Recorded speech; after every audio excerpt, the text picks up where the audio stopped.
Guys, അസ്സലാമു അലൈക്കും. Welcome back to my channel. Guys, കുറേ കാലങ്ങൾക്ക് ശേഷം സാരിയൊക്കെ ഉടുത്ത ഒരു മധാമയായിക്കൊണ്ട് ഞങ്ങൾ പോകുന്നത് ഞങ്ങളുടെ സ്വന്തം ഉണ്ണിക്കുട്ടൻ്റെ കല്യാണത്തിനാണ് കേട്ടോ. അപ്പോൾ ഉണ്ണിക്കുട്ടിൻ്റെ എൻഗേജ്മെൻറ്റിൻ്റെ വീഡിയോ നിങ്ങൾ ഇതിൻ്റെ മുന്നേ കണ്ടിട്ടുണ്ടാവും. അപ്പോൾ നമ്മൾ അവൻ്റെ കല്യാണത്തിന് പോവുകയാണ്. കുറേ കാലമായിട്ട് ശേഷം നടക്കുന്ന കല്യാണമാണ് കേട്ടോ. അവൻ എന്താ വെച്ച് കഴിഞ്ഞാൽ ബാച്ചിലർ ലൈഫ് അങ്ങോട്ട് അടിച്ച് പൊളിച്ച് അങ്ങോട്ട് എന്താ പറയുക ഒരു വഴിയാക്കിയിട്ടുണ്ട്. എന്നിട്ട് ഇപ്പോഴാണ് ആക്ച്വലി അവൻ കെട്ടുന്നത്. അപ്പോൾ ഞങ്ങളിപ്പോൾ പ്രസൻ്റ്ലി ഉള്ളത് കാരയിലാണ്. കാരയിൽ എന്താ നിൽക്കുന്നത് വെച്ചാൽ ഫൈക്കാക്കുൻ്റെ ഒരു ദോസ്ത് ഉണ്ട്, ഷാനി. അവളെ വീട് മഞ്ചേരിയാണ് കേട്ടോ. അപ്പോൾ ഷാനി ഉണ്ട് കല്യാണത്തിന്. അപ്പോൾ കല്യാണത്തിന് അവൾ വന്നിട്ട് അവളെയും കൂടെ പിക്ക് ചെയ്തിട്ടാണ് നമ്മൾ പോകുന്നത്. അപ്പോൾ നിങ്ങൾ വിചാരിക്കണ്ടേ ഷാനിക്ക് ഒറ്റയ്ക്ക് പോയിക്കൂടെ? പക്ഷേ ഷാനി ഞങ്ങളെ കൂടെ വരാൻ കാരണം എന്താ വെച്ചാൽ തിരൂരാണ്, തിരൂരല്ലേ ഗൈസ്, തൃശ്ശൂരാണ് ഗൈസ് കല്യാണം. എനിക്ക് തിരൂരും തൃശ്ശൂരും എപ്പോഴും മാറിപ്പോവും. അപ്പോൾ തൃശ്ശൂരാണ് കല്യാണം. അപ്പോൾ തൃശ്ശൂർ കല്യാണത്തിന് വേണ്ടി രാവിലാണ് പല്ലും തേച്ച് കുളിച്ച് മാറ്റി വൃത്തിയായിക്കൊണ്ട് ഞങ്ങൾ പോകുകയാണ് ഗൈസ്. അപ്പോൾ ഇതാണ് ഒരു റോഡ് സൈഡ് വ്യൂ. പിന്നെ നമ്മൾ ബ്രേക്ക്ഫാസ്റ്റ് ഒന്നും കഴിച്ചിട്ടുണ്ടായിരുന്നില്ല. അപ്പോൾ ബ്രേക്ക്ഫാസ്റ്റ് കഴിക്കാൻ വേണ്ടിയിട്ട് നമ്മൾ തൃശ്ശൂരിലേക്ക് പോകുമ്പോൾ തൃശ്ശൂർ എത്തുന്നതിൻ്റെ മുന്നേ, അതായത് അവരുടെ ഓഡിറ്റോറിയം എത്തുന്നതിന് കുറച്ച് മുന്നേ ഒരു വെന്യൂവിൽ ഇറങ്ങിയിട്ട് നമ്മൾ ഫുഡ് കഴിക്കാൻ വേണ്ടിയിട്ട് ഇറങ്ങിയതാണ്. അതൊരു ഭയങ്കര അടിപൊളി സെറ്റപ്പ് ഹോട്ടലൊന്നും അല്ല, ജസ്റ്റ് അത് ചുമ്മാ കുഴപ്പമില്ല എന്നുള്ള രീതിയിലൊരു ഹോട്ടലായിരുന്നു. ഫുഡ് ആ ഒരു ടൈമിൽ കിട്ടണമല്ലോ. അപ്പോൾ ഒരു ഹോട്ടൽ കണ്ടപ്പോൾ അവിടെ നിർത്തി നമ്മൾ ഫുഡ് കഴിക്കാൻ വേണ്ടി ഇറങ്ങിയതാണ്. നമ്മളുടെ കൂടെ ഷാനിക്കുട്ടിയും ഉണ്ട്. പക്ഷേ ഷാനി പറഞ്ഞിട്ടുണ്ടായിരുന്നു എന്നെ വീഡിയോയിൽ വല്ലാതെ കാണിക്കരുത് എന്ന്. കാരണം ഷാനിൻ്റെ ഫാമിലി കുറച്ച് ഓർത്തഡോക്സ് ആണ് ഗൈസ്. അപ്പോൾ അതുകൊണ്ട് തന്നെ ഷാനിനെ വല്ലാതെ കൂട്ടിയിട്ടില്ല. പക്ഷെ ഞങ്ങളുടെ അപ്പുറത്ത് ഷാനി ഉണ്ട്, നിങ്ങളങ്ങോട്ട് ഗസ് ചെയ്തിട്ട് ഈ വ്ളോഗ് കാണും. അപ്പം ഞങ്ങൾ ഇവിടെ എത്തിയപ്പോൾ ഗായ്സ് കുറച്ച് ട്രഡീഷണൽ ആയിട്ടാണ് ഇവരുടെ പാത്രവും എന്ന് പറയുന്നത് ഇലയാണ് ഗായ്സ്. ഇല വെട്ടിയിട്ട് അത് വാട്ടി തന്നിരിക്കുകയാണ്. അപ്പോൾ ഞാൻ ഓർഡർ ചെയ്തിട്ടുണ്ടായിരുന്നത് മുട്ടക്കറിയും അപ്പവുമായിരുന്നു. അപ്പോൾ ആ മുട്ടക്കറി അപ്പം എന്നൊക്കെ പറയുമ്പോൾ ഞാൻ കുറേ പ്രതീക്ഷിച്ചു. പക്ഷേ ഗൈസ് ഇതൊരു കൈൻഡ് ഓഫ് ഉണങ്ങിയ അപ്പമായി പോയി. പിന്നെ അതുപോലെ തന്നെ ഇവമോൾക്ക് നെയ്റോസ്റ്റും ഫൈക്കാക്കൂനും ഷാനി കഴിച്ചില്ല ഗൈസ്. ഞാൻ ചുമ്മാ വെറുതെ അപവാദം പറയാൻ പാടില്ലല്ലോ. ഷാനി ബ്രേക്ക്ഫാസ്റ്റ് കഴിച്ചിട്ടാണ് വന്നതെന്ന് പറഞ്ഞു. അപ്പോൾ ഫൈക്കാക്കൂന് മസാല ദോശയും ഇവമോൾക്ക് നെയ്റോസ്റ്റും എനിക്ക് മുട്ടയും വെള്ളപ്പവും മുട്ടക്കറിയും വെള്ളപ്പമായിരുന്നു വാങ്ങിച്ചിട്ടുണ്ടായിരുന്നത്. ഷാനി ഒരു വടയും ചായയും കഴിച്ചു. അത് കഴിഞ്ഞ് നമ്മൾ ഇതാ പോകുകയാണ്. എൻ്റെ ഇരബേബിൻ്റെ കാര്യം പറയാൻ പറഞ്ഞു. അവള് സെർലാക്ക്. അമ്പലത്തിലാകുമ്പോ അമ്മക്കൊന്നും കയറാൻ പറ്റുന്നുണ്ടാവില്ലല്ലോ.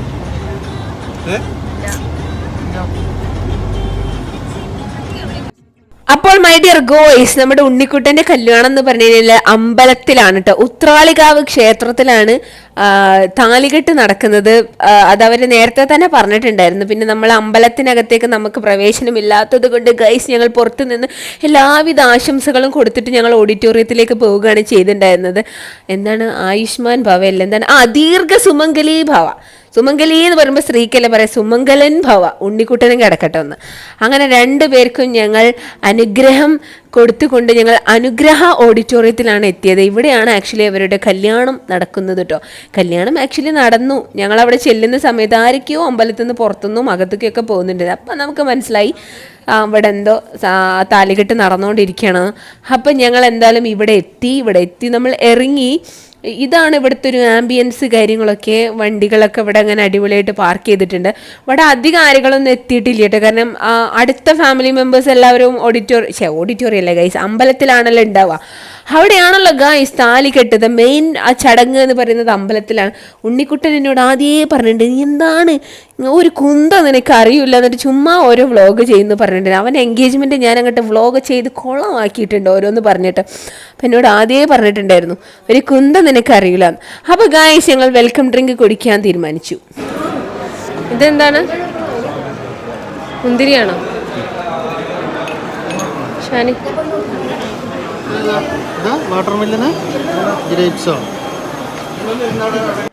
വെൽക്കം ഡ്രിങ്ക് 3-4 ഐറ്റംസ് ഉണ്ടായിരുന്നു കേട്ടോ. ഇത് ഏതാണെന്നൊക്കെ ചോദിക്കുമ്പോൾ നിങ്ങൾ വിചാരിക്കും ഭയങ്കര പരിഷ്കാരിയാണെന്ന്. സത്യത്തിൽ അതല്ല ഗൈസ്, എനിക്ക് പൈനാപ്പിൾ ജ്യൂസ് അലർജിയാണ്. അപ്പോൾ അതുകൊണ്ട് തന്നെ പൈനാപ്പിൾ ജ്യൂസ് കഴിച്ചു കഴിഞ്ഞാൽ തൊണ്ടയിൽ കിച്ച് വരും. അതുകൊണ്ട് ഞാൻ എല്ലാ ജ്യൂസും ചോദിച്ചതിന് ശേഷം മാത്രമേ കുടിക്കാറുള്ളൂ. അതുകൊണ്ടാണ് ഗൈസ്, അല്ലാതെ ഞാൻ പരിഷ്കാരി ആയതുകൊണ്ടൊന്നല്ല. അപ്പോൾ പൈനാപ്പിൾ ജ്യൂസ് ഉണ്ടായിരുന്നു, വാട്ടർമെലൺ ജ്യൂസ് ഉണ്ടായിരുന്നു, നമ്മുടെ കുമ്മട്ടിക്ക ജ്യൂസ്, പിന്നെ അതുപോലെ ഗ്രേപ്പ് ജ്യൂസ് ഉണ്ടായിരുന്നു. ഏത് ജ്യൂസാണ് ഞാൻ കുടിച്ചതെന്ന് എനിക്ക് ഓർമ്മയുള്ള ഗൈസ്. അങ്ങനെ അത് കഴിഞ്ഞ് ഞങ്ങൾ ഓഡിറ്റോറിയത്തിനകത്തേക്ക് കയറുകയാണ്. താഴെ ഫുഡ് സെക്ഷനും മുകളിലാണ് ഓഡിറ്റോറിയം വരുന്നത്, അതായത് ഹാള് വരുന്നത്. അപ്പം ഞങ്ങൾ അവിടെ ചെയ്തപ്പോൾ ഒരു കുറഞ്ഞ ഈച്ചക്കുഞ്ഞുങ്ങൾ മാത്രമേ അവിടെ ഉള്ളൂ. അവിടെ കുറച്ചാളുകൾ, വളരെ കുറച്ച് ആളുകൾ മാത്രമേ ഉള്ളൂ. അപ്പോൾ ഞാൻ നേരത്തെ പറഞ്ഞ പോലെ തന്നെ എല്ലാവരും കെട്ടുമായി ബന്ധപ്പെട്ട് അവിടെയാണ്, അതായത് അമ്പലത്തിലാണ്. അപ്പോൾ കുറച്ച് കഴിഞ്ഞപ്പോൾ നമ്മളുടെ ലത്തിക്കുട്ടൻ വന്നു. ലത്തിക്കുട്ടൻ എന്ന് പറഞ്ഞാൽ നമ്മുടെ സ്വന്തം, നമ്മുടെ ചങ്ക് ദോസ്താണ്. അവനെക്കുറിച്ച് പറയാൻ വാക്കുകളില്ല ഗൈസ്, അത്ര നമ്മൾ ക്ലോസ് കമ്പാനിയനാണ് കേട്ടോ ലത്തി. അപ്പം ലത്തി, പിന്നെ നമ്മുടെ കൂടെ ഷാനി ഉണ്ട്, പിന്നെ അതുപോലെ തന്നെ ശശിൻ്റെ വീടിൻ്റെ വ്ളോഗൊക്കെ ഞാൻ മുന്നേ ചെയ്തിട്ടുണ്ടായിരുന്നു. അപ്പോൾ നിങ്ങൾ കണ്ടിട്ടുണ്ടല്ലോ, ഈ കേരളത്തിലെ ഏറ്റവും മനോഹരമായ വീട് എന്ന് പറഞ്ഞ് ഞാനൊരു വ്ളോഗ് ചെയ്തിട്ടുണ്ടായിരുന്നല്ലോ. അപ്പോൾ ആ വീടിൻ്റെ ഉടമസ്ഥ നമ്മുടെ ഷാനിയല്ല ഗൈസ്, ശശിൻ്റെ ഹസ്ബൻഡും മക്കളും എല്ലാവരും വന്നിട്ടുണ്ട് കേട്ടോ. അപ്പോൾ അത് ശശിൻ്റെ എന്താ പറയുക, കുട്ടുവാണ് അപ്പുറത്താണ് നിൽക്കുന്നത്, ഇവമോളുടെ കൂടെ അപ്പുറത്ത് ഇങ്ങനെ നോക്കി നിൽക്കുന്നത് കേട്ടോ. അപ്പോൾ ആക്ച്വലി കെട്ടൊക്കെ കഴിഞ്ഞ് അവിടെ നിന്ന് അമ്പലത്തിൽ നിന്ന് ആളുകൾ വന്നുകൊണ്ടിരിക്കുകയാണ്. നമ്മൾ കുറേ നേരം ഇങ്ങനെ വെയിറ്റ് ചെയ്ത് നിൽക്കുന്നുണ്ടായിരുന്നു കേട്ടോ. അപ്പോൾ കുറച്ച് നേരമൊക്കെ കഴിഞ്ഞതിന് ശേഷം ഇങ്ങനെ ആളുകൾ ഓരോരുത്തരായി വന്നുകൊണ്ടിരിക്കുക. ഈ ഹിന്ദുസിൻ്റെ കല്യാണം എന്ന് പറഞ്ഞാൽ ഭയങ്കര രസമാണ്, കാരണം ഭയങ്കര കളർഫുൾ ആയിരിക്കും കേട്ടോ. ചുവപ്പ്, പച്ച, നീല, റോസ്, ഓറഞ്ച് എന്നൊക്കെ പറഞ്ഞാൽ അത് നല്ല ഒരുങ്ങി സുന്ദരി മണികളായിട്ടാണ് നടക്കാം. എനിക്ക് സത്യം പറഞ്ഞാൽ ഈ സാരിയൊക്കെ എടുത്ത് നല്ല ഭംഗി നടക്കാൻ ഭയങ്കര ഇഷ്ടമാണ്. പക്ഷേ എനിക്ക് അറിഞ്ഞൂടാ ഗൈസ്, ഞാൻ എന്തൊക്കെയോ സാരിയൊക്കെ ചുറ്റി വന്നിട്ടുണ്ട്, പക്ഷെ അത് എനിക്ക് സാരി ഇവിടെ താഴേക്ക് ഓക്കെ, മുകളിലേക്ക് ആ പ്ലേറ്റ് എടുക്കാനൊന്നും എനിക്ക് അറിഞ്ഞുകൂടാ. എന്നിട്ട് ഞാനിങ്ങനെ പരിഷ്കാരികളെ പോലെ ഇങ്ങനെ താഴേക്ക് ഇട്ട് ഇങ്ങനെ ഒഴുകി നടക്കുകയായിരുന്നു. അതൊക്കെയാണ് അതിൻ്റെ കഥ. അപ്പോൾ ഞാൻ പറഞ്ഞു വരുന്നത്, ഹിന്ദുസ് സാരി കൊടുത്ത് കാണാൻ നല്ല ഭംഗിയാണ്. അപ്പം ഈ സത്യം പറഞ്ഞാൽ എനിക്ക് തോന്നുന്നു ഏറ്റവും വലിയ വായ നോക്കി ഞാനാണോ, ചെക്കന്മാരല്ല കേട്ടോ, പെൺകുട്ടികളെ ഏറ്റവും വലിയ വായ നോക്കി ഞാനൊരു പുരുഷമായി ജനിക്കാത്തത് ഭാഗ്യം. അപ്പോൾ ഗൈസ്, ഈ മൂക്കിൽ ഞാൻ കാണിച്ചു തരുന്നത് എന്താ പറയുക, പാടാണ്. ഞാൻ കോളേജിലേക്ക് ഇച്ചിരി പരിഷ്കാരിയായി പോയതായിരുന്നു. എന്താണെന്ന് വെച്ചാൽ കോളേജിൽ പോയപ്പോൾ ഞാൻ എൻ്റെ മൂക്കിന് എന്താ പറയുക, നോസ്പിന് കുത്താൻ എൻ്റെ മമ്മി സമ്മതിക്കില്ല. മമ്മി എന്ന് പറയുമ്പോൾ എൻ്റെ ഉമ്മ കേട്ടോ, എൻ്റെ ഉമ്മ സമ്മതിക്കില്ല. എൻ്റെ ഉമ്മ എന്നോട് പറഞ്ഞിട്ട്, എങ്ങാനും നീ മൂക്ക് കുത്തി വന്നു കഴിഞ്ഞാൽ നിന്നെ പൊരേ കയറ്റില്ല എന്ന് പറഞ്ഞതുകൊണ്ട് പേടിച്ചിട്ട് പൊരേ കയറ്റില്ലെങ്കിൽ ഗൈസ് ഞാൻ എവിടെ പോകാനാണ്. അതുകൊണ്ട് ഞാൻ എന്ത് ചെയ്തു, മൂക്ക് കുത്തണ ആഗ്രഹം അങ്ങോട്ട് ഉപേക്ഷിച്ചു. പിന്നെ ഞാൻ പറഞ്ഞു, ഉമ്മാനോട് പറഞ്ഞിട്ട് ഞാൻ എന്ത് ചെയ്യും, എനിക്ക് ആഗ്രഹം വരുമ്പോഴൊക്കെ ഞാൻ എന്ത് ചെയ്യും, ഞാൻ മൂക്കിലെ പ്രസ് ചെയ്യുന്ന സാധനം വെക്കും. അപ്പം ഞാനൊരു പുതിയ പ്രസ് ചെയ്യുന്ന സാധനം വാങ്ങിച്ച് വെച്ചതായിരുന്നു. അതൊരു ലോക്കൽ മെറ്റലായിരുന്നു ഗൈസ്.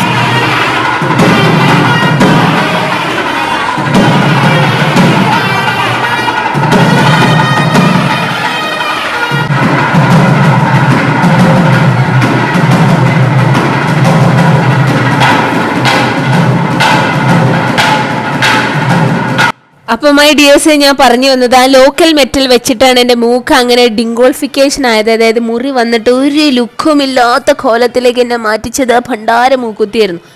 അങ്ങനെ ഗായ്സ് കണ്ട ഈ മ്യൂസിക്, എനിക്കിതൊക്കെ സത്യം പറഞ്ഞാൽ ഭയങ്കര അത്ഭുതമായിട്ടോ. കാരണം ഞാൻ ഹിന്ദുസിൻ്റെ കല്യാണം 1-2 നമ്മുടെ നാട്ടിലെല്ലാം കൂടിയിട്ടുണ്ട്. പക്ഷെ അതൊക്കെ നമ്മുടെ എന്താ പറയുക, നമ്മുടെ നാട്ടിൽ തന്നെ ഉള്ള അവർ എന്താ പറയുക, നമ്മുടെ നിക്കാഹിൻ്റെ പോലെ ഇവരുടെ ആ ഒരു താലികെട്ടുണ്ടല്ലോ, അതൊന്നും ഞാൻ അങ്ങനെ കണ്ടിട്ടുണ്ടായിരുന്നില്ല.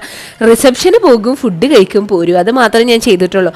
അപ്പോൾ ഈ കല്യാണത്തിന് പോയിട്ട് ഇത്രയും ആഡംബരമായിട്ട് ഇങ്ങനെ ഇതൊക്കെ ഞാൻ ആദ്യമായിട്ട് കാണുകയാണ്. അപ്പോൾ അതിൻ്റെ ഒരു എക്സൈറ്റ്മെൻ്റ് ആണ് ഗൈസ്. പിന്നെ ഞാൻ ഈ പെൺകുട്ടികൾ ഇങ്ങനെ നോക്കിക്കൊണ്ടേയിരിക്കുന്നത്, എന്ത് ഭംഗിയാണെന്നറിയാം ഇവരൊക്കെ സാരി എടുത്തിട്ട് കാണാൻ, അടിപൊളി ലുക്കും ഐഡിയസ്. ഞാനൊരു പുരുഷനാകാതിരുന്നത് ഇവരുടെയൊക്കെ ഭാഗ്യം.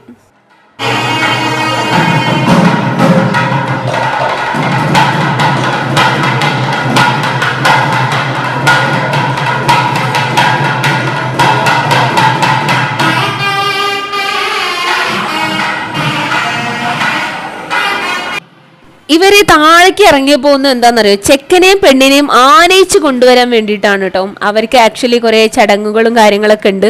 അപ്പോൾ ആ ചടങ്ങിൻ്റെ ഭാഗമായിട്ട് ഞാൻ ഈ സിനിമയിലൊക്കെ കണ്ടിട്ടുണ്ട്, എന്താ പറയുക, ഇങ്ങനെ ആ താലി കൊണ്ട് ഇങ്ങനെ ഒരു 4 ഉഴിയിലൊക്കെ ഒഴിഞ്ഞിട്ട് ഓക്കെ കയറി വാ മരുമകളെ എന്ന് പറഞ്ഞിട്ടൊരു എന്താ പറയുക, എന്താ പറയുക ഗൈസ്, ഒരു കുടയില്ലേ, കുടത്തിൽ അരിയൊക്കെ വെച്ചിട്ട് ഇങ്ങനെ ചവിട്ടി അങ്ങനെ. അത് പിന്നെ വീടിനകത്തേക്കായിരിക്കും പ്രവേശിക്കുന്നുണ്ടാവും. എന്തായാലും ഇവിടെ വേറൊരു കൈൻഡ് ഓഫ് വെൽക്കം ആയിരുന്നു ഉണ്ടായിരുന്നേ. കുറേ എന്താ പറയുക, വിളക്കും കാര്യങ്ങളൊക്കെ ആയിട്ട് കുറേ ഇവരുടെ കസിൻസൊക്കെ ആയിരിക്കണമെന്ന് ഞാൻ നിഗമിക്കുന്നു. കസിൻസ് ആയിരിക്കണം. എന്ത് ഭംഗിയാണെന്നറിയാം, കണ്ടോ ഗൈസ്, ഈ വരുന്ന പെൺകുട്ടിക്ക് എന്ത് ഭംഗി അതിനൊക്കെ കാണാൻ. അതിൻ്റെ ബാക്കിൽ വരുന്ന ഭംഗി, അതിൻ്റെ ബാക്കിൽ വരുന്ന ഭംഗി, അതിൻ്റെ ബാക്കിൽ വരുന്നതും ഭംഗി, അതിൻ്റെ ബാക്കിലും വരുന്നത് ഭംഗി ഗൈസ്. ഞാൻ പറയണില്ല, പറഞ്ഞ് തോറ്റു. ഭംഗിയുള്ള പെൺകുട്ടികൾ, പ്രത്യേകിച്ച് കല്യാണം ആയിക്കഴിഞ്ഞാൽ ഭയങ്കര ഒരു സെലിബ്രേഷൻ മൂഡാണല്ലോ. അപ്പം നമ്മൾ മുസ്ലിംസ് ഒരുങ്ങുന്നതിനേക്കാൾ കൂടുതൽ ഇവർ ഹിന്ദുസൊക്കെ ഒരുങ്ങും, നല്ല ഭംഗിയിൽ ഒരുങ്ങും. അപ്പോൾ ഗായ്സ് ഇതാ നമ്മുടെ ഉണ്ണിക്കുട്ടൻ വരികയായിട്ടോ. ഉണ്ണിക്കുട്ടനും അവൻ്റെ വൈഫും ഇതാ വരികയാണ്. അപ്പം നമ്മുടെ ഫ്രണ്ട്സിൽ ലാസ്റ്റായിട്ട് കല്യാണം കഴിക്കുന്നത് നമ്മുടെ എന്ന് പറഞ്ഞാൽ ഫൈക്കാക്കുവിൻ്റെ ഫ്രണ്ട്സാട്ടോ. അവരൊക്കെ കോളേജിൽ ഒരുമിച്ച് പഠിച്ച ഫ്രണ്ട്സ് ആയിരുന്നേ. അപ്പോൾ ഈ ഉണ്ണിക്കുട്ടൻ്റെ കല്യാണമാണ് അതിലേറ്റവും ലാസ്റ്റ് കല്യാണം കേട്ടോ. അങ്ങനെയൊക്കെ. അപ്പോൾ എൻ്റെ റിസപ്ഷനും ഉണ്ടായിരുന്നു അടുത്ത ദിവസം. അന്ന് ആക്ച്വലി നമുക്ക് പോകാൻ പറ്റിയിട്ടുണ്ടായിരുന്നില്ല. എനിക്കൊരു ക്ലാസ് ഉണ്ടായിരുന്നു തിരൂർ. അപ്പോൾ ആ ക്ലാസ് കഴിഞ്ഞ് ഞാൻ എത്തിയപ്പോഴത്തേക്കും 7 മണിയായി. റിസപ്ഷൻ 8 മണി വരെ ഉണ്ടായിരുന്നുള്ളൂ എന്ന് പറഞ്ഞു. അന്ന് മൊത്തം ഫൈക്കാക്കും എന്നോട് തിരിഞ്ഞു കിടന്നു ഗൈസ്. അപ്പോൾ എന്തായാലും ഉണ്ണിക്കുട്ടൻ്റെ കല്യാണം നമ്മൾ അടിച്ച് പൊളിച്ച് ഉഷാറാക്കിയിട്ടുണ്ട്. അപ്പോൾ ഉണ്ണിക്കുട്ടൻ്റെ സ്റ്റേജിലുള്ള കുറച്ച് പരിപാടികളാണ് ഇനി നമ്മൾ കാണാൻ പോകുന്നത് കേട്ടോ. ബാക്കിൽ നല്ല എന്താ പറയുക മുട്ടും അതുപോലെ തന്നെ എനിക്ക് അറിഞ്ഞൂടാ ഗൈസ് എന്താ അതിനൊക്കെ പറയുക, കൊട്ടും കുരവയും എന്നാണോ പറയുക, അതോ പഞ്ചവാദ്യം അങ്ങനെ എന്തൊക്കെയോ പറയുമല്ലോ അല്ലേ. അതൊക്കെയാണ് എനിക്ക് വന്നപ്പോൾ ഷാനിയൊക്കെ പറഞ്ഞു തരുന്നുണ്ട്. പക്ഷേ അറിഞ്ഞൂടാ ഗൈസ്, ഞാനതൊക്കെ മറന്നുപോയി. കല്യാണം കഴിഞ്ഞിട്ട് കുറച്ച് ദിവസമായി. പക്ഷേ ഞാൻ വ്ളോഗ് അപ്ലോഡ് ചെയ്യാൻ കുറച്ച് ലേറ്റ് ആയതാണ്. അപ്പോൾ അത് ഷാനി പറഞ്ഞതൊക്കെ ഞാൻ മറന്നു ഗൈസ്. അപ്പോൾ അങ്ങനെ എന്തൊക്കെയോ സംഭവങ്ങളൊക്കെ ഉണ്ട്. അതൊക്കെ കഴിഞ്ഞിട്ട് എന്താ പറയുക അതൊക്കെ ഇങ്ങനെ ഇൻ ബിറ്റ്വീൻ നടന്നുകൊണ്ടിരിക്കുന്നുണ്ട്. ആ കൊട്ടുന്ന ആളൊക്കെ സ്റ്റേജിന് താഴെ ഇരിക്കുന്നുണ്ട്. എന്നെ അത്ഭുതപ്പെടുത്തിയ എന്താ പറയുക, ആ കൊട്ട് ജസ്റ്റ് ഒരു ചെറിയ സാധനം, മൈക്കൊന്നും ഇല്ല, എന്നിട്ട് പോലും എന്തൊരു ശബ്ദം എന്ന് പറയുക, ഓഡിറ്റോറിയം കണ്ട് മൊത്തം മുഴങ്ങുന്ന രീതിയിലുള്ള സൗണ്ട് ഉണ്ടായിരുന്നു ആ കൊട്ടും. പിന്നെ അതുപോലെ പി പോലത്തെ സാധനം ഊതുന്നുണ്ടല്ലോ. എന്നെ ആരും തല്ലരുതിട്ട് പ്ലീസ്, അതിനെന്താ പറയാന്ന് എനിക്ക് അറിഞ്ഞൂടാ, അതുകൊണ്ടാണ് ഞാൻ പി എന്നൊക്കെ പറയണേ. അപ്പോൾ ഇതെന്തൊക്കെയോ ചടങ്ങുകളൊക്കെ നടക്കുകയാണ്. നമ്മൾ കുറേ ബാക്കിലാണ് പോയിരുന്നുണ്ടായിരുന്നത്. നമ്മൾ നോക്കിയത് സേഫായിട്ടുള്ള, അതായത് ഒഴിഞ്ഞൊരു സ്ഥലം പ്ലസ് ഫാനുള്ളൊരു സ്ഥലം. അത് കണ്ടപ്പോൾ നമ്മൾ അവിടെ പോയി അങ്ങോട്ട് ഇരുന്നു. പിന്നെ എന്താ പറയുക, കുറേ കാലത്തിന് ശേഷമാണ് ലത്തീഫ് പിന്നെ അതുപോലെ ഷാനി ഫൈക്കാക്കൊക്കെ മീറ്റ് ചെയ്യുന്നുണ്ട്. അപ്പോൾ അവരങ്ങനെ വർത്താനം പറഞ്ഞിരുന്നോട്ടെ വിചാരിച്ചിട്ട് ഞാൻ അങ്ങനെ ഇപ്പുറത്തിരുന്നിട്ട് അവർ പറഞ്ഞാൽ കോളേജ് മുതലേ ഉള്ള ഫ്രണ്ട്സാണ്. ഫൈക്കാക്ക് പൊതുവേ കുറച്ചൊരു സൈലൻറ്റ് ക്യാരക്ടറാണ്. അപ്പോൾ അതിൽ ഫൈക്കാക്കുവിൻ്റെ ഉള്ള ഫ്രണ്ട്സ് ആണെങ്കിൽ ജീവനായിരിക്കും. എനിക്കൊക്കെ എന്ന് പറഞ്ഞാൽ നാട്ടിൽ മൊത്തം ഫ്രണ്ട്സ് ആയിരിക്കും. എന്നിട്ട് എന്നോട് ഇവിടുത്തെ ഉമ്മനെ ചോദിക്കും, എനിക്കെങ്ങനെയാണ് അവരെ അറിയാം, എനിക്കെങ്ങനെ ഇവിടെ അറിയാം, എൻ്റെ നാടാ, പക്ഷെ എന്നാലും നിനക്കാണല്ലോ കൂടുതൽ അറിയാമെന്ന് പറയും. അപ്പോൾ എന്താ വെച്ചാൽ എൻ്റേതൊരു എക്സ്ട്രോവേർട്ട് ഇങ്ങനത്തെ ഒരു ക്യാരക്ടർ ആയതുകൊണ്ട് എല്ലാവരോടും പെട്ടെന്ന് പോയിട്ട് കമ്പനിയും. പക്ഷെ എൻ്റെ ക്ലോസ് ഫ്രണ്ട്സ് വളരെ കുറവായിട്ടാണ്. ഞാനങ്ങനെ പെട്ടെന്ന് എല്ലാവരെയും ക്ലോസ് ഫ്രണ്ട്സ് ആക്കില്ല. നമ്മൾ കാര്യങ്ങളൊക്കെ ഷെയർ ചെയ്ത് അങ്ങനത്തെ ഫ്രണ്ട്സ് എനിക്ക് കുറവാണ്. പക്ഷേ എല്ലാവരും എന്താ പറയുക, all Indians are my brothers and sisters എന്ന് പറയുന്ന പോലെ all Indians are my friends ആണല്ലോ പറയാം. അപ്പം ഗായ്സ് ഇതാ നമ്മുടെ 7 വട്ടം ചുറ്റും.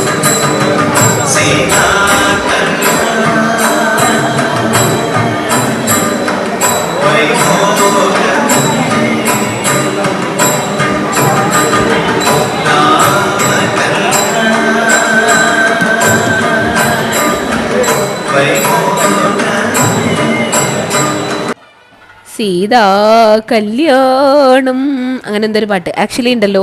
പണ്ട് എൻ്റെ സിസ്റ്ററിലോ എൻ്റെ മൂത്തച്ചി നാട്ടിലുണ്ടായിരുന്ന സമയത്ത് അവൾ ഉമ്മയും കൂടെ ഒരു സീതാ കല്യാണം എന്ന് പറഞ്ഞൊരു സീരിയൽ കാണാറുണ്ടായിരുന്നു. എനിക്ക് സത്യം പറഞ്ഞാൽ ഫസ്റ്റ് അതാ ഓർമ്മ വന്നത്, സീതാ കല്യാണം.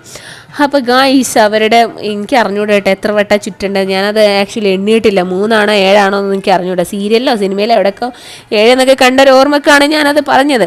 അപ്പോൾ എന്തായാലും അതെല്ലാം കഴിഞ്ഞിട്ട് അവരവിടെ ഇരുന്നു. ഇനി നെക്സ്റ്റ് വരുന്നത് ഗായ്സ് ഫോട്ടോ സെഷനാണ്. ഈ കല്യാണത്തിൻ്റെ ദിവസത്തിൽ നമുക്ക് ഒഴിച്ചുകൂടാൻ പറ്റാത്തൊരു സംഭവമാണ് ഫോട്ടോ സെഷൻ. ഈ ബ്രൈഡൊക്കെ ഇട്ടിരിക്കുന്ന ലെഹങ്ക സാരിയൊക്കെ ഉണ്ടല്ലോ, ഈ ഹിന്ദുസിൻ്റെ ആകുമ്പോൾ പിന്നെ സാരി ആയിരിക്കും, പട്ട് സാരി ആയതുകൊണ്ട് വലിയ കുഴപ്പമില്ല. പക്ഷേ മുസ്ലിംസിൻ്റെ ഒക്കെ കല്യാണത്തിൻ്റെ അന്നാണെന്നുണ്ടെങ്കിൽ ലെഹങ്ക ആയിരിക്കും ഇട്ടിട്ടുണ്ട്. ആ ഒരു ലെഹങ്കന്നെ ഉണ്ടാവും ഒരു 10-15 കിലോ മൈഡിയേഴ്സ് വെയിറ്റ്. അതും ഏറ്റി അവർ രാവിലെ മുതൽ വൈകുന്നേരം വരെ ഇരിക്കുന്നൊരവസ്ഥ ഗൈസ് നിങ്ങളൊന്ന് ആലോചിച്ച് നോക്കൂ. എൻ്റെ ഇനി ബേബി എന്തായാലും മടിയിൽ നിന്ന് ഉണർന്ന് ഓഡിറ്റോറിയം എക്സ്പ്ലോർ ചെയ്യാമെന്ന് വിചാരിച്ചിട്ടുണ്ട്. അവൾ ഇറങ്ങി അവളുടെ പരിപാടികളൊക്കെ തുടങ്ങിയിട്ടുണ്ട്.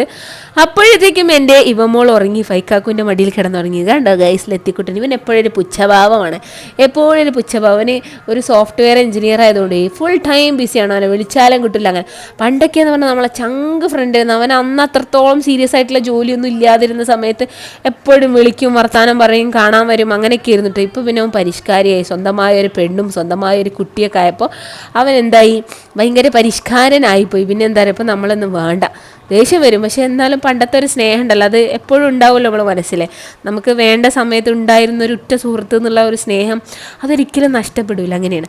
അപ്പോൾ എന്തായാലും നമ്മളിനി ഓഡിറ്റോറിയത്തിൽ നിന്ന് എണീറ്റ് നമ്മൾ എന്തൊക്കെയാണ് ഗൈസ് ഞാനീ പറയണേ, സീറ്റിൽ നിന്ന് എണീറ്റ് നമ്മൾ ഉണ്ണിക്കുട്ടനെ ഒന്ന് എന്താണ് ഉണ്ണിക്കുട്ടനൊന്ന് മംഗളാശംസ മംഗളല്ല മംഗള അല്ലേ മാംഗല്യാശംസകൾ പറഞ്ഞിട്ട് പോകാമെന്ന് വിചാരിച്ചത്. ഉണ്ണീൻ്റെ ഫാദറാണ് കേട്ടോ.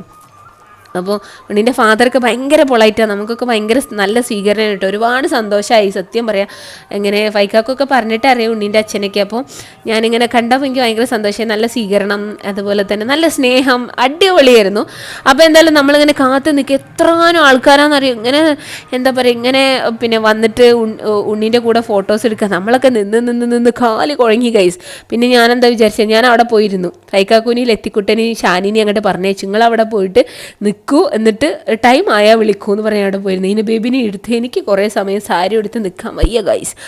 അങ്ങനെ ചുരുക്കി പറഞ്ഞാൽ അവസാനം നമ്മളിത് ഉണ്ണിക്കുട്ടൻ്റെ അടുത്ത് എത്താറായിട്ടുണ്ട്. ഏകദേശം ലാസ്റ്റത്തെ ആളായപ്പോൾ ഞാൻ വേഗം ഓടിക്കേറി എന്താ പറയുക സ്റ്റേജിലെത്തി. ഉണ്ണിക്കുട്ടനെ ഇത് ആശംസിച്ചുകൊണ്ടിരിക്കുക, ലത്തീഫ്, ഉണ്ണി, അതുപോലെ തന്നെ നമ്മുടെ ഫൈക്കാക്കു, ഇവരൊക്കെ ഫ്രണ്ട്സാണ്. ഇതിൽ ഒഴിച്ചുകൂടാൻ പറ്റാത്ത നമുക്ക് അത്രയും മിസ് ചെയ്യുന്നൊരു ഫ്രണ്ട് ഉണ്ട് കേട്ടോ, ഷാഫി എന്ന് പറഞ്ഞു കഴിഞ്ഞാൽ ചങ്കാണ്, കരളാണ്, കൽബാണ്, കുടലാണ്, കിഡ്നിയാണ്, ലിവറാണ് എന്ന് പറയുമല്ലോ, അങ്ങനത്തെ ഫ്രണ്ടാണ് ഷാഫി എന്ന് പറഞ്ഞാൽ അവരെ കൂട്ടത്തിൽ ഏറ്റവും പ്രായം കൊണ്ട് ചെറുതാണ്. പ്രായം എന്ന് പറഞ്ഞാൽ ഒരു വയസ്സിൻ്റെയൊക്കെ ചെറുതാണെങ്കിൽ കൂടെ ഏറ്റവും കൂടുതൽ പക്വതയുള്ളൊരു മനുഷ്യനാണ് ഷാഫി.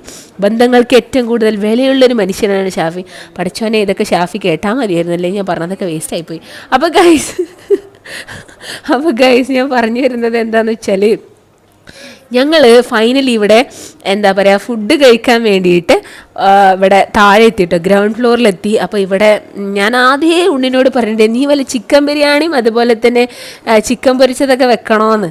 ശരി, ഇത് ഹിന്ദുസിൻ്റെ കല്യാണം ആയതുകൊണ്ട് ഇതൊക്കെ തന്നെയല്ലേ ഉണ്ടാവുള്ളൂ, സാദാ ചോറും സദ്യയായിരിക്കും. അപ്പോൾ എനിക്ക് ഇതൊക്കെ ഭയങ്കരമായിട്ട് ഇഷ്ടപ്പെട്ടു. പക്ഷെ ഒരു ചിക്കനോ മീനോ ഇല്ലാത്തതിൻ്റെ ഒരു കുറവ് എനിക്ക് നല്ലോണം ഫീൽ ചെയ്തു. സദ്യയിലേ ചിക്കനോ മീനോ കഴിച്ചാൽ എനിക്ക് ചോറ് കഴിച്ചു എന്നുള്ള ഫീല് വരുള്ളൂ ഗൈസ്. എന്താ ഞാൻ ചെയ്യുക, അങ്ങനെയൊക്കെ ഒരു ഫീലാണ്. ഞാൻ കോളേജിലേക്ക് പോകുന്ന എല്ലാ ദിവസവും ചിക്കൻ കറി കൊണ്ടുപോട്ടും. ചിക്കൻ കറി പറഞ്ഞാൽ ഞാൻ കുറച്ചധികം ഉണ്ടാക്കിയിട്ട് അല്ലെങ്കിൽ കുറച്ചധികം വാങ്ങിച്ചിട്ട് ഫ്രിഡ്ജിൽ വെക്കുന്നത് കുറേശ്ശെ ചൂടാക്കി കൊണ്ടുപോകും. അപ്പോൾ എന്താണെന്നറിയാം, എല്ലാ ദിവസവും ചിക്കൻ കറി ഉണ്ടാകും, എനിക്ക് കൊണ്ടുപോകാൻ കുറച്ചല്ലേ വേണ്ട. അപ്പോൾ എന്നോട് അവിടുത്തെ ടീച്ചർ പറയും, നിൻ്റെ വയറിനകത്ത് മിക്കവാറും ഒരു ചെറിയ ചിക്കൻ ഉണ്ടാവും, ഒരു കോഴി വളരുന്നുണ്ടാവും എന്ന് പറയും. അതാണ് അവസ്ഥ. അപ്പോൾ ലാസ്റ്റ് ഞാൻ എന്താ പറയുക എൻ്റെ ഒരു ഫേവറേറ്റ് സംഭവമാണ് കേട്ടോ ഇതെന്താ പറയുക, പപ്പടവും പായസവും കുഴച്ചിട്ടും കണ്ടി തിന്നാലുണ്ടല്ലോ, എൻ്റെ ബ്രദറേ എന്താ ടേസ്റ്റ് എന്ന് പറയും, അങ്ങനത്തെ ഒരു ടേസ്റ്റായിരുന്നു ഗൈസ്. പിന്നെ അത് കഴിഞ്ഞതിന് ശേഷം എൻ്റെ സ്നേഹാലുവായ ഭർത്താവ് ഇവമോൾക്ക് ഫുഡ് കൊടുക്കട്ടെ, ഇനി ബേബിൻ്റെ മടിയിൽ നിന്ന് അങ്ങോട്ട് ഇറങ്ങണില്ല ഗൈസ്. അതുകൊണ്ട് ഫൈക്കാക്ക് കൊടുക്കാമെന്ന് പറഞ്ഞിട്ട് ഫൈക്കാക്കു ഇവമോൾക്ക് ഫുഡ് കൊടുക്കുക. അവൾക്ക് ആക്ച്വലി ഒരു ഭയങ്കര സ്കീണമൊക്കെ ഉണ്ട്. കാരണം എന്താ വെച്ചാൽ ഫൈക്കാക്കുവിൻ്റെ മടിയിൽ കിടന്ന് ഉറങ്ങുന്നത് നിങ്ങളെല്ലാവരും കണ്ടല്ലോ. അപ്പോൾ ആ സ്കീണമൊക്കെ മാറ്റിയിട്ട് ഫൈക്കാക്കുന്നു അവൾക്ക് ഇങ്ങനെ കുറേശ്ശായിട്ട് ഇങ്ങനെ ഫുഡ് കൊടുത്തോണ്ടിരിക്കുകയാണ് കേട്ടോ. അപ്പോൾ ആ ഫുഡൊക്കെ കൊടുത്തു കഴിഞ്ഞാൽ ഇനി ജസ്റ്റ് ഒന്ന് ഉണ്ണിക്കുട്ടനെ പോയി കണ്ട് ഒന്നും കൂടെ ആശംസിച്ചിട്ട് നമ്മൾ വീട്ടിലേക്ക് പോകും. അപ്പോൾ ഇത്രയും സമയം നമ്മൾ നിന്നിട്ട് എന്താ പറയുക സന്തോഷം തന്നെ. കാരണം നമ്മളൊരു ബെസ്റ്റ് ഫ്രണ്ടിൻ്റെ കല്യാണം കൂടുക എന്ന് പറഞ്ഞാൽ ഭയങ്കര സന്തോഷമല്ലേ. എന്താ പറയുക, എനിക്ക് ഭയങ്കര ഇഷ്ടമാണ്. ഇത് ഫൈക്കാക്കുവിൻ്റെ ഫ്രണ്ട്സ് ആണെങ്കിൽ കൂടെ ഞാൻ എൻ്റെ ഫ്രണ്ട്സിനെ പോലെ കേട്ടോ ഞാൻ ട്രീറ്റ് ചെയ്യാറില്ല. എനിക്ക് ഭയങ്കര സന്തോഷമാണ്. ഉണ്ണിയാണെങ്കിലും ഷാഫി ആണെങ്കിലും ഫൈക്കാക്കു ആണെങ്കിലും ഒക്കെ വിളിക്കുമ്പോൾ ഞാൻ സംസാരിക്കും. കാരണം ഫൈക്കാക്കുവിൻ്റെ ഫ്രണ്ട്സ് പറഞ്ഞാൽ എൻ്റെ ഫ്രണ്ട്സാണ്, അങ്ങനെയാണ്. ഒരു ഫൈക്കാക്കു പറയും നിൻ്റെ ഫ്രണ്ട്സിൻ്റെ കാര്യത്തിൽ ഇതൊന്നും അപ്ലിക്കബിൾ അല്ലല്ലോ, നിൻ്റെ ഫ്രണ്ട്സ് വിളിക്കുമ്പോൾ നീ എനിക്ക് തരാറില്ലല്ലോ എന്നൊക്കെ പറയും. അപ്പോൾ ഞാൻ പറയും അതുവേ ഇത് റേ എന്ന് പറയും. അതാണ് ഗൈസ് കഥ. അപ്പോൾ അങ്ങനെ ഞങ്ങൾ ഫുഡൊക്കെ കഴിച്ചു. പിന്നെ വാഷ് ചെയ്ത് ഞാനും ഈ നബീബിയൊക്കെ വാഷ് ചെയ്ത് വന്നു. പിന്നെ ഇതാ ഇവമോളുടെ ഫുഡ് ഏകദേശം ഒക്കെ കഴിയാറായിട്ടുണ്ട്. ഇത് പിന്നെ സാധാ ചോറും പിന്നെ കൂട്ടാനുകളും ആയതുകൊണ്ട് ഇവമോൾക്കും കഴിക്കാൻ നല്ല ഉഷാറായിട്ടുള്ള കഴിച്ചു. കാരണം സ്പൈസി ഒന്നും ആയിരിക്കില്ലല്ലോ. ചില സ്ഥലങ്ങളിലൊക്കെ ബിരിയാണി കഴിക്കാൻ വേണ്ടി പോയി കഴിഞ്ഞാൽ ഗൈസ് സ്പൈസി ബിരിയാണി ആയിട്ട് ഇവമോൾക്ക് അത് കൊടുക്കാൻ പറ്റാറില്ല. അങ്ങനെ ഞാൻ കഷ്ടപ്പെടാറുണ്ട്. അപ്പോൾ ഇവമോളും ഫൈക്കാക്കും വാഷ് ചെയ്യാൻ വേണ്ടി പോയിരിക്കുവാണ്. അപ്പോൾ അത് കഴിഞ്ഞിട്ട് വന്നു കഴിഞ്ഞാൽ ഗൈസ് ഞങ്ങൾ പോവും. ഫുഡൊക്കെ കഴിച്ച് കഴിഞ്ഞു. ആഹാ അടിപൊളിയായിട്ട് ഇങ്ങനെ ഇരിക്കുകയാണ് കേട്ടോ. അപ്പോൾ ഇതാ ഗൈസ് ഇന്ന ബേബി അവിടുത്തെ ആളോട് പോയി എന്തൊക്കെയോ ലോക്യം പറഞ്ഞുകൊണ്ടിരിക്കുക. ആ മഹാനാണെങ്കിൽ ഞാൻ വീഡിയോ എടുക്കുന്നത് കണ്ടപ്പോൾ പെട്ടെന്ന് അങ്ങോട്ടേക്ക് തിരിഞ്ഞു കളഞ്ഞു ഗൈസ്. എന്താണെന്ന് പറയുക, ഇവർ വിചാരിച്ചിട്ടുണ്ടാവും എന്താ ഇപ്പോൾ ഈ കുട്ടി വീഡിയോ ഒക്കെ എടുക്കണേ എന്നൊക്കെ കരുതിയിട്ടുണ്ടാവും. അപ്പോൾ അതാണ് ഗൈസ് കഥകൾ. ഞാൻ ഈ ഗൈസ് കുറച്ച് കൂടുതൽ പറയേണ്ടതെന്ന് തോന്നുന്നു. ആരൊക്കെയോ എൻ്റെ കമൻറ്റിൽ വന്ന് പറയണേ ഗൈസ് പറച്ചിൽ കുറച്ച് കൂടുതലാണ്. എന്താ ചെയ്യുക, ഇങ്ങനെ ഒരു ശീലമായിപ്പോയി ഗൈസ്. ഇതാ വീണ്ടും ഗൈസ്. അപ്പോൾ ഇതാ വെള്ളം ഇന്ന ബേബിക്ക് വെള്ളം കൊടുത്ത് വയറങ്ങോട്ട് നിറച്ചതിന് ശേഷം ഞങ്ങളിതങ്ങനെ പോവുകയാണ് കേട്ടോ. ഞങ്ങൾ ഇനി ഓഡിറ്റോറിയത്തിൻ്റെ മുകളിലേക്ക് തന്നെ കയറിയിട്ട് ഉണ്ണിനൊന്നും കൂടെ കണ്ടൊന്ന് ആശംസിച്ച് ആശീർവദിച്ച് ഒന്ന് നമ്മൾ പോകാമെന്ന് വിചാരിച്ചു. പിന്നെ എന്താണെന്നറിയാം, ഇനി തിരിച്ച് അങ്ങോട്ടേക്കും നമ്മുടെ നാട്ടിലേക്കും അത്യാവശ്യം നല്ല ഡിസ്റ്റൻസ് ഉണ്ട്. കാരണം ഇത് തൃശ്ശൂർ, നമ്മുടെ വീട് മലപ്പുറം, അങ്ങനെയൊക്കെയാണ്. അപ്പോൾ ഓഡിറ്റോറിയത്തിൽ നിന്ന് കുറേ പേരൊക്കെ പോയിട്ടുണ്ട് കേട്ടോ. കാരണം എന്താണെന്ന് വെച്ചാൽ കല്യാണം ഏകദേശം കഴിഞ്ഞല്ലോ. ഉച്ചയ്ക്ക് ഇവരുടെ ഹിന്ദുസിൻ്റെ കല്യാണം ആകുമ്പോൾ നേരത്തെ തന്നെ കഴിയുമല്ലോ. നമ്മുടേതൊക്കെ ആണെങ്കിൽ 2-3 മണിവരെയൊക്കെ ഉണ്ടാവും. അപ്പോൾ ഇതാ ഈ കണ്ണാടിയില്ലേ, ആ ഗ്ലാസ്സിലിൻ്റെ റിഫ്ലക്ഷൻ നോക്കി കുറച്ച് സമയം നിന്നതിന് ശേഷം നമ്മൾ വീണ്ടും മുകളിലേക്ക് തന്നെ വന്നു. എൻ്റെ യുവമോളും ഇനിബീബിയും ഷാനി ഉണ്ട് ഫ്രണ്ടിൽ. പിന്നെ എന്താ പറയുക, അപ്പോൾ ഗൈസ് നമ്മളിവിടെ എത്തിയപ്പോഴത്തേക്ക് ഓഡിറ്റോറിയം മൊത്തം കാലിയായിട്ടുണ്ട്. ഇവിടെ 2 യുവ മിഥുനുകൾ ഫോട്ടോസ് എടുത്തുകൊണ്ടിരിക്കുകയാണ്. ഇതൊക്കെ ഗൈസ് ഓർമ്മകളല്ലേ. എന്താണെന്ന് വെച്ചാൽ കുറേ കാലം കഴിഞ്ഞതിന് ശേഷം നമുക്കൊക്കെ മക്കളാകുമ്പോൾ പറയും ഇതാണ് മമ്മിയുടെയും പപ്പയുടെയും കല്യാണ ഫോട്ടോ, അമ്മയുടെയും അച്ഛൻ്റെയും. വെറുതെ ആകുമ്പോൾ മമ്മിയും പപ്പയും എന്നല്ല, അച്ഛൻ്റെയും അമ്മയുടെയും കല്യാണ ഫോട്ടോ എന്നൊക്കെ പറഞ്ഞ് കാണിക്കാമല്ലോ അല്ലേ. അപ്പോൾ അങ്ങനെയൊക്കെയാണ്. ഇപ്പോൾ എന്താണെന്ന് വെച്ചാൽ ഉണ്ണിയുടെ മനസ്സിൽ ലഡു. അതുപോലെ ആ പെൺകുട്ടിയുടെ പേരെന്തായിരുന്നു, സത്യം പറഞ്ഞാൽ മറന്നു. ഇനിയിപ്പോൾ നമ്മുടെ ടീമിലേക്ക് വന്ന കുട്ടിയാണ്, പക്ഷേ അതിന് ശേഷം ഇതുവരെ കോണ്ടാക്ട് ചെയ്തിട്ടില്ല. അതുകൊണ്ടാണ് ആ കുട്ടിയുടെ പേര് അറിയാത്തത്. അപ്പോൾ ആ കുട്ടിയുടെ മനസ്സിലും ലഡു. അപ്പോൾ 2 ലഡു മൊത്തത്തിൽ ഇപ്പോൾ പൊട്ടുന്നുണ്ടാവും. അപ്പോൾ അതാണ് ഗൈസ് അവസ്ഥ. അപ്പോൾ ഈ ഉണ്ണി എന്താ പറയുക, അവിടെ നിൽക്കടോ എന്ന് പറയാം. നമ്മൾ പോവാണ് പറഞ്ഞിട്ട് 5 മിനിറ്റ് പറഞ്ഞിട്ട് അവനെ അവിടെ നിന്ന് ഇറങ്ങണ്ടേ. അതാണ്. ഉണ്ണിക്കാണെങ്കിലോ അങ്ങനെ പറഞ്ഞേക്കാനും തോന്നണില്ല, പക്ഷേ ആ ഫോട്ടോ സെഷൻ അങ്ങോട്ട് തീരണമില്ല. അതൊക്കെയാണ് ആക്ച്വലി അവസ്ഥ. പിന്നെ എല്ലാ കല്യാണത്തിൻ്റെ ലാസ്റ്റുള്ളൊരു സ്ഥിരം പരിപാടിയാണല്ലോ ഈ ഫോട്ടോ സെഷൻ എന്ന് പറയുന്നത്. അപ്പോൾ ഇതൊക്കെയെന്ന് പറഞ്ഞാൽ മെമ്മറീസ് ലാസ്റ്റ് ഫോർ എവർ എന്നൊക്കെ പറയുമല്ലോ, അങ്ങനത്തെ സംഭവം. പിന്നെ എല്ലാവരും ഉണ്ടാകുമ്പോൾ സിംഗിളായിട്ടുള്ള ഫോട്ടോസ് അല്ല, എല്ലാവരും കൂടെ ഉള്ള. അപ്പോൾ ഇപ്പുറത്ത് നിൽക്കുന്ന ആളുകൾ എന്താ പറയുക, കയ്യിൽ കുറേ റോസാപ്പൂവിൻ്റെ ഇതളുകളായിട്ട് നിൽക്കുകയാണ്, അങ്ങോട്ട് തലയിലേക്ക് ഇടാൻ വേണ്ടിയിട്ട്. കണ്ടോ ഗൈസ്, ഞാൻ പറഞ്ഞില്ല എന്ന് പറഞ്ഞാൽ ഭയങ്കര അനുസരണം. ഞാൻ പറഞ്ഞപ്പോഴത്തേക്കും ഒരു തലയിലേക്ക് ഇട്ടു. അപ്പോൾ അങ്ങനെയാണ് അവസ്ഥ. അപ്പോൾ എന്ത് ചെയ്തു, അതങ്ങനെ ഇട്ടു. പിന്നെ വീണ്ടും അവർ ഇട്ടുകൊണ്ടിരിക്കുന്നുണ്ട് കേട്ടോ. കാരണം എന്താ വെച്ചാൽ ആ ഫോട്ടോ എടുത്ത് ശരിയായിക്കൊള്ളുന്നില്ല. കാരണം ആ റോസാപ്പൂ ഇപ്പോൾ ഫോട്ടോ എടുത്ത് കഴിയട്ടെ എന്ന് വിചാരിക്കണവരെ അവിടെ അങ്ങനെ വായുവിൽ നിൽക്കൊന്നുമില്ലല്ലോ. അപ്പോൾ അങ്ങനെയൊക്കെ. അപ്പോൾ ഷാനിയും ഫൈക്കാക്കും ലത്തീഫും ഒക്കെ അക്ഷമരായി നിന്നുകൊണ്ടിരിക്കുകയാണ് കേട്ടോ. പിന്നെ അവൻ ഇറങ്ങുന്നത് കാണാഞ്ഞപ്പോൾ ഞങ്ങൾ ടാറ്റാ ബൈ ബൈ പറഞ്ഞുകൊണ്ട് ഞങ്ങൾ പോകാമെന്ന് വിചാരിച്ചു. അപ്പോൾ അത് നമ്മളെ ലത്തിക്കൂട്ടം വേറെ വണ്ടിയിലാണ് വന്നിട്ടില്ല. അവൻ ആക്ച്വലി എറണാകുളത്ത് നിന്ന് അവൻ്റെ ഓഫീസിൽ നിന്നാണ് വന്നിട്ടില്ല. അവൻ്റെ വൈഫൊന്നും ഇല്ല എന്ന്. അവൻ്റെ വൈഫൊക്കെ നമ്മുടെ ടീമിൽ പെട്ട തന്നെയാണ്. പക്ഷെ അവൾക്ക് ഇന്ന് വേറെ കല്യാണം ഉണ്ടെന്ന് പറഞ്ഞതുകൊണ്ട് അവൾ വന്നിട്ടില്ല. അങ്ങനെ ഗായ്സ് ഞങ്ങളിനി തിരിച്ച് വീട്ടിലേക്ക് പോവാണ്. ഷാനിനെ ഇറക്കി കൊടുക്കണം, എന്നിട്ട് വീട്ടിലേക്ക്. അപ്പോൾ ഗൈസ് ഇത്രയുള്ള വീഡിയോ ഇഷ്ടപ്പെട്ടാൽ ലൈക്ക് ചെയ്യാനും ഷെയർ ചെയ്യാനും സബ്സ്ക്രൈബ് ചെയ്യാനും മറക്കരുത്.